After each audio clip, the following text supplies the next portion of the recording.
السلام علیکم دوستو، آپ دیکھ رہے ہیں زین عادل ٹی وی۔ میں آج آپ کو بتاؤں گا نماز استخارہ کی فضیلت کیا ہے اور نماز استخارہ کی دعا کون سی ہے۔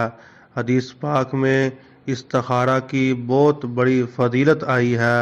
رسول اللہ صلی اللہ علیہ وسلم نے ارشاد فرمایا، جو شخص استخارہ کرتا ہے یا وہ استخارہ کرے گا تو وہ کبھی شرمندہ نہیں ہوگا اور نہ اس کو کوئی نقصان ہوگا۔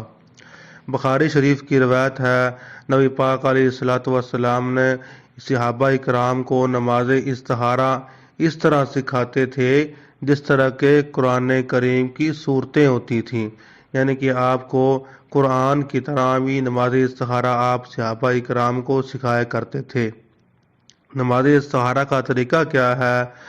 فرضی نماز کے علاوہ یعنی کہ 2 رکعت نفل نماز ادا کریں اور اس کے بعد یہ دعا پڑھیں، اللہم انی استخیرک بعلمک واستقدرک بقدرتک واسألک من فضلک العظیم، یعنی کہ یہ دعا اس کو مکمل پڑھیں اور جو اس کے اندر الفاظ آتے ہیں ھذا الامر، اس الفاظ کی جگہ پر آپ اس چیز کا نام لیں جس کا آپ نے ارادہ کرنا ہے۔